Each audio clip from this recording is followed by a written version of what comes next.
Yo guys, what's up and welcome to another tutorial. Today I'm going to show you how to make crazy piano and vocal samples in the style of It's Only Me by LIL Baby. So first of all, I'm going to show you all the sample, then after that I will break it down and show you how I mixed it, and then after that I will show you how I mastered it and how I processed it. So please make sure to stay till the end. And by the way, I just dropped my newest kit, which is called Irritator Multi-Kit, and it includes 106 sounds and a looperator bank with 20 presets, and Industry Essentials drum kit, which includes all the drum sounds that you'll ever need to make good beats, and 25 solo samples or solo loops made by me, and 20 melody midis which will help you make better melodies. And the bonus is that you can send back beats with my samples so I can send them out for placements, so don't miss out on that. The link for that will be in my description and in the comments, and please make sure to leave a like on this video, and make sure to subscribe to my channel and to comment something cool or future video ideas. And yeah guys, let's go on with the video.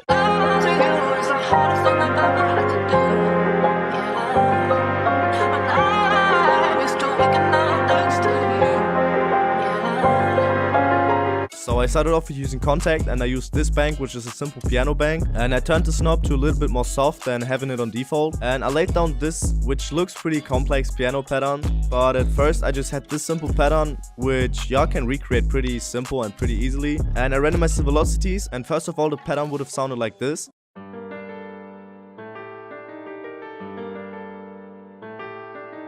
Then I just added this simple top line to give the whole sample or like the whole piano melody more rhythm.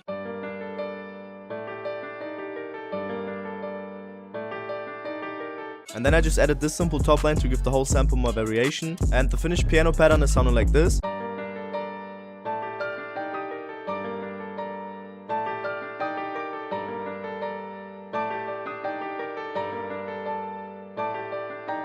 Then for the effects on this piano, I had this 3D parametric EQ where I took out some of the frequencies that I didn't really like or that weren't just necessary for the whole sample. Then I had this RC20 basically just for the magnetic and the EQ. Then this Valhalla vintage verb where I tweaked the mix, the decay and the low cut. Then this simple soothe just to get rid of all the unwanted frequencies again. It's basically just an automatic EQ, and I just left it on its default settings. And then I had this EQ just to cut out some of the lows because I didn't want them to clash with the bass. And that's basically it for the effects on this piano. Then for the next thing I used Xenology from Roland. And I picked a simple cello preset which sounded pretty vintage, I would say, and I just laid down this pretty simple chord progression. I randomized the velocities and just changed it up at the end, and this finished chord progression with the cello is sounding like this.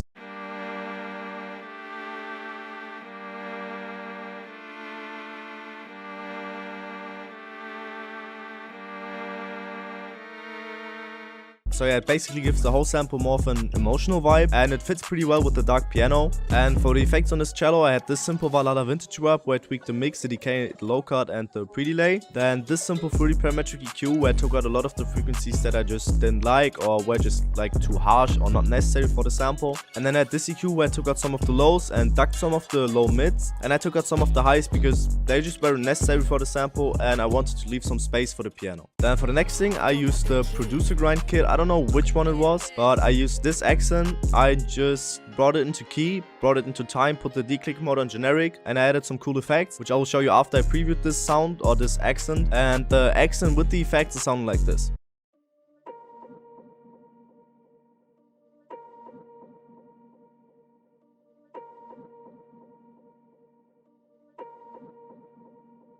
And for the effects on this accent, I just had the simple portal with the hypnotized bank and the hypnotized preset out of, yeah, Longgod's hypnotized bank, obviously. And I think I turned the mix down, I'm not very sure though, to about 38%, 39%. Then I had this simple delay. With these settings, y'all can just copy them. I didn't really change much besides the cutoff and the wet knob. Then I had this EQ where I took out some of the frequencies that I didn't like. And I had this EQ where I just took out some of the lows, just that they don't clash with the bass. Then for the next thing, I had these vocals from Splice, which is called Dry Losing You, and I just brought it into key by pitching up by 1 and bringing it into time, and I put the mode on stretch, the declick mode on generic, and I chopped it up a bit just that it's on time because it wasn't really on time in my opinion. And then for the second vocal phrase, I just pitched it up by 12 just to give the whole vocal hook, vocal phrase more variation, and I lowered the volume by a lot. And that's basically what I did for these vocals, and the vocals are sounding like this. Losing you is the hardest thing I've ever had to do. Yeah, when I'm used to waking up next to you. Yeah. Then for the effects on these vocals, I had this fully parametric EQ where I EQ'd it heavily because there were a few harsh frequencies or not necessary frequencies for the whole sample, so I just EQ'd them out, I would say. Then I had this fully reverb with these settings. I played with the decay, with the wet knob and the stereo separation, I think. And then I had this fully parametric EQ too, where I took out a lot of the lows and low mids and some of the highs just to duck the vocal more into the background and again make some space for the piano. Then for the next thing, I used this abstract one-shot kit from Prod by Bot. Yeah, make sure to check that out. It's a fire kit. And I used this percloop, which is called Enough, and I just brought it into time. I put the mode on stretch and that's basically it. I just slowed the volume and the perk or texture loop is sounding like this.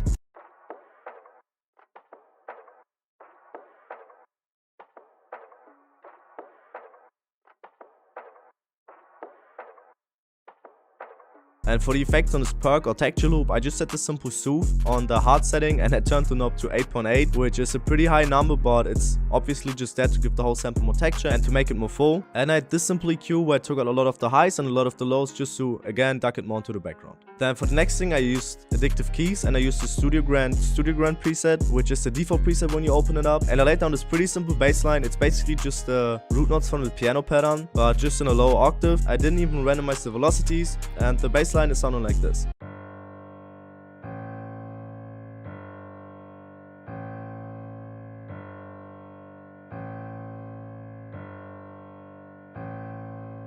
Then for the effects on this bass line, I had this simple EQ where I took out some of the frequencies that I didn't like. This simple reverb where I tweaked the mix, the decay, the pre-delay and the low cut, just to give the whole bass line more space, I would say. Then this EQ where I took out the muddy lows because they weren't necessary for the whole sample. And I put the bass line 100% in mono. Then after that I just put my mastering chain on it, which includes this simple compressor with these settings. Then this A1 serial control, which is a free plugin and it's 100% worth to get because you have a safe bass option, which is just crazy, I would say. And it's like, I didn't see any plugin that has this and it's free. Then I had this simple EQ where I ducked some of the lows and a lot of the highs because I just want the sample to sound more vintage. Then this simple RC20 for the wobble, the distortion, the magnetic and the EQ. Then this simple EQ just to boost the highs again. Then this EQ is basically just there to take out some frequencies that are like too harsh or where they're just clashing. Then this soothe on the soft setting and the knob turned to 3.0, which is basically just an automatic EQ again, but y'all should know this if you're watching my videos. And then I just rendered the sample out, put the declick mode on generic, put the mode on stretch, normalized it and put it on the 8th mixer track.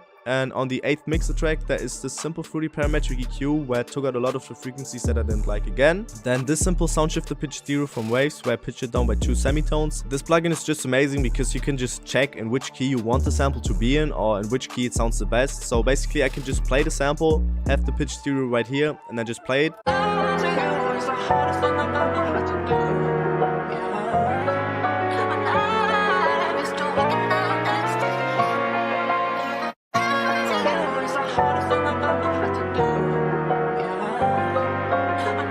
So yeah, you can see what the sound shifter pitch stereo does. And I pitched it down by 2 as I said. Then I just set this simple EQ just to cut out some of the muddy lows. And I lowered the volume by -1.1. And that's basically it for the sample. And the finished sample is sounding like this.